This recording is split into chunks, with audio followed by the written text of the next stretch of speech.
সবগুলো রাজনৈতিক দলের সাথে দফায় দফায় আলোচনা করে জাতীয় ঐকমত্য কমিশন জুলাই জাতীয় সনদ 2025 প্রকাশ করেছে।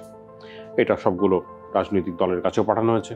এই আলোচনাগুলোর মধ্যে সংস্কারের আলোচনা, সেই সংস্কারের আলোচনাগুলোর মধ্যে একটা মূল বিষয় ছিল প্রধানমন্ত্রী এবং রাষ্ট্রপতির ক্ষমতার ভারসাম্য আনা। সোজা বাংলায় বলতে গেলে প্রধানমন্ত্রীর ক্ষমতা কমানো এবং রাষ্ট্রপতির ক্ষমতা কিছুটা বাড়ানো। কোথায় কোথায় কমলো আর কোথায় কোথায় রাষ্ট্রপতির ক্ষমতা বাড়লো, এ নিয়েই আজকের স্টার এক্সপ্রেস। প্রথমে একটা জিনিস না বললেই না, সেটা হচ্ছে প্রধানমন্ত্রীর যে স্থায়িত্ব, একজন মানুষ কতদিন বা কতবার প্রধানমন্ত্রী হতে পারবে সে নিয়ে শুরু থেকেই একটা আলোচনা ছিল। ঐকমত্য কমিশনের প্রস্তাব ছিল 2 টার্ম, 2 মেয়াদে প্রধানমন্ত্রী হলে সে আর প্রধানমন্ত্রী হতে পারবে না, সেটা পরপর হতে পারে, ভেঙে ভেঙে হতে পারে। এই বিষয়ে সবগুলো দল একমত হয়নি।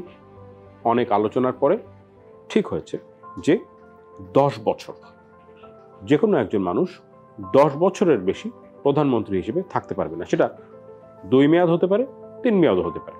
এটা একটা জায়গা যেখানে প্রধানমন্ত্রীর যে অশেষ ক্ষমতা, অনাদিকাল পর্যন্ত সেই ক্ষমতা চলবে, সেরকম একটা ব্যাপার এখানে কমেছে।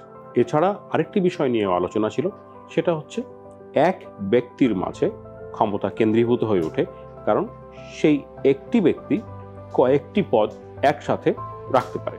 প্রধানমন্ত্রী সে পার্টির প্রধান, একই সাথে সংসদীয় যে দল, পার্লামেন্টারি পার্টির নেতা, সংসদীয় নেতা, পার্টি প্রধান এবং প্রধানমন্ত্রী আলাদা আলাদা ব্যক্তি হতে হবে।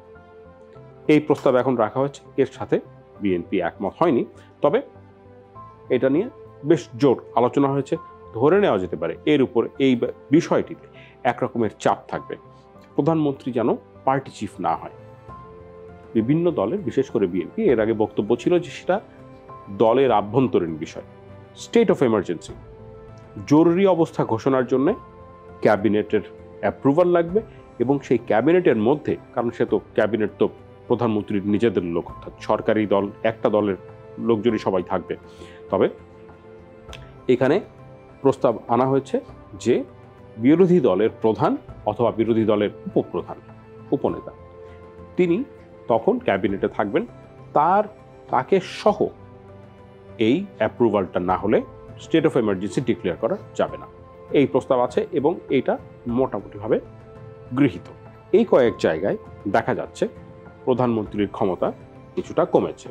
এছাড়া আরেকটি প্রস্তাব ছিল ঐকমত্য কমিশনের, যেখানে প্রধানমন্ত্রীর ক্ষমতা বেশ কিছুটা সীমিত হয়ে আসতো, বলতে তার নীতি অথবা সরকার পরিচালনার ক্ষেত্রে যে বিভিন্ন রকম পন্থা সে প্রয়োগ করবে সেইখানে সীমিত হতো না, শুধুমাত্র কয়েকটি জায়গায় কিছু মানুষকে নিয়োগ দেওয়ার ক্ষেত্রে প্রধানমন্ত্রীর ক্ষমতা কমে আসতো।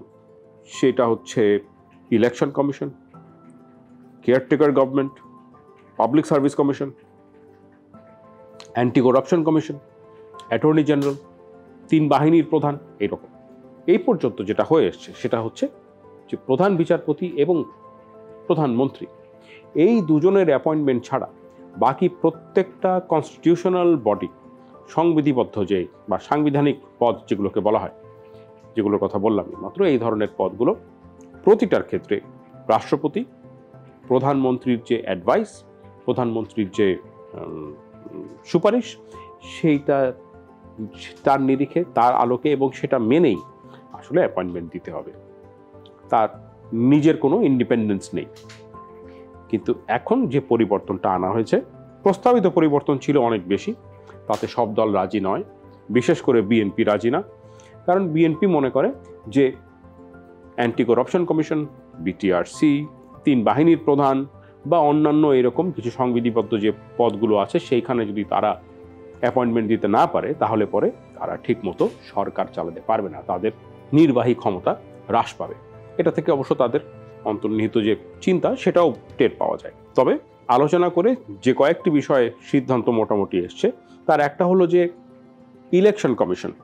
ইলেকশন কমিশন কিভাবে নিয়োগ হবে সেটার একটা মোটামুটিভাবে ঐক্যমত্য চলে এসছে, যে সেখানে সরকারি দল থাকবে, বিরোধী দল থাকবে, জজরা থাকবেন, তারা মিলে ইলেকশন কমিশন কিভাবে নির্বাচন হয় বা তাদেরকে নিয়োগ করবে, বা একটা প্যানেল ঠিক করবে যেখান থেকে প্রেসিডেন্ট তাদেরকে নিয়োগ করবে।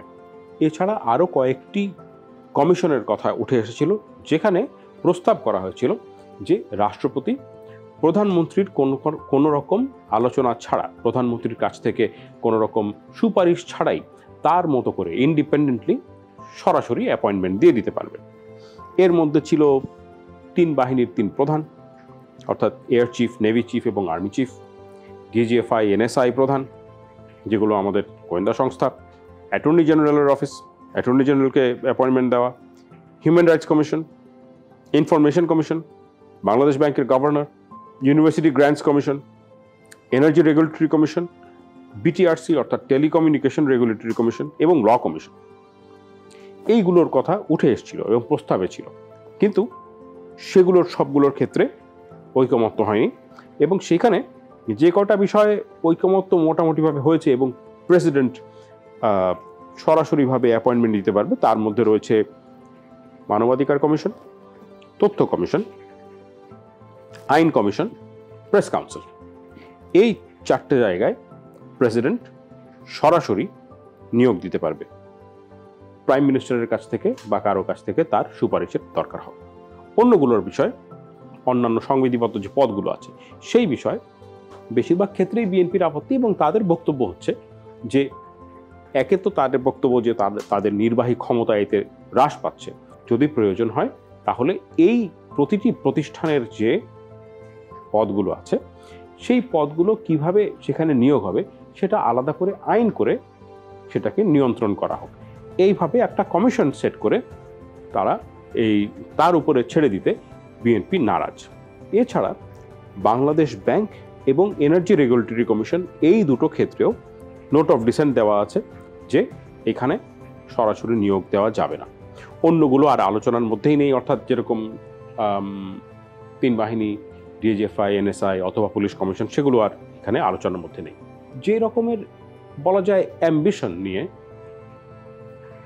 প্রথম দিককার যে প্রস্তাবগুলো এসেছিল ঐকমত্য কমিশনে, সেইখান থেকে এখন বেশ খানিকটা কমে এসছে। যেই পরিমাণে প্রধানমন্ত্রীর ক্ষমতা হ্রাস পেত সেটা এখন আর যতটা কমবে না, তারপরেও কিছুটা কমবে।